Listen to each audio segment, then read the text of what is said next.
Quelle signification a le fait que Yah ait fait que la verge de Moïse se transforme en serpent? Pourquoi un serpent?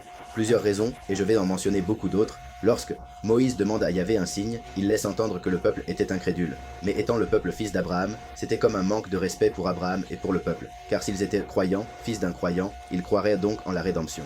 En posant cette question, Moïse sous-entend qu'il ne croirait pas, ce qui est le contraire. Alors, quand la verge se transforme en serpent, Moïse s'enfuit, car il comprend que lorsqu'il dit « Donne-moi un signe » ou « Quel signe leur montrerai-je pour qu'ils me croient ?» Yahvé lui demande « Où est ta verge ?» C'est comme s'il disait « Où est la ceinture ?» Parce que la verge fait allusion au châtiment. Donc, quand il la jette et qu'elle se transforme en serpent, Moïse s'enfuit. Il pensa qu'il allait déjà être puni dans le sens où le serpent allait l'attaquer. Avec la compréhension, c'était suffisant. Ensuite, il lui dit de le prendre par la queue, alors il prend le serpent par la queue, et celui-ci redevient une verge. Puis il lui donne le signe de mettre sa main dans son sein, et ensuite il la sort, et elle est lépreuse. Puis il la remet, et la ressort, et elle est comme neuve. Alors c'est deux signes, et ensuite un troisième. Mais ce troisième a à voir avec la fin pure. Ces deux premiers signes représentent la première et la seconde venue. Vous me pointez vers la première, alors je vous mentionne pourquoi cela se connecte à la première. Par exemple, rappelez-vous que le Messie a dit que le Fils de l'homme devrait être pendu, élevé, et dans ce cas, en se référant à lui-même, il serait élevé comme l'a été le serpent dans le désert. Alors il se compare, et son sacrifice sur le bois, avec le serpent qui a été élevé sur une perche. Lorsque le peuple a péché, et que Yahvé a envoyé des serpents pour les attaquer,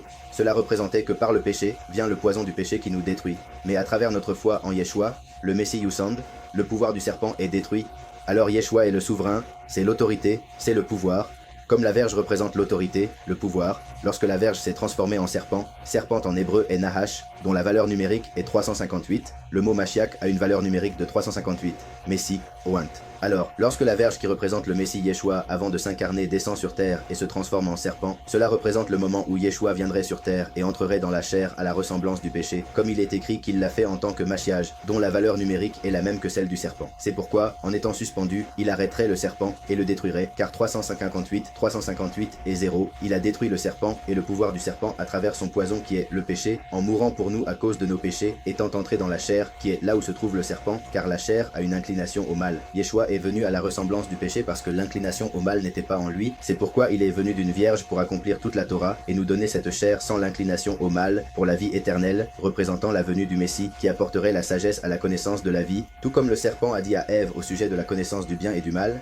Yeshua est venu et nous a révélé qui est le Père et nous a donné la vie comme l'arbre de la vie éternelle.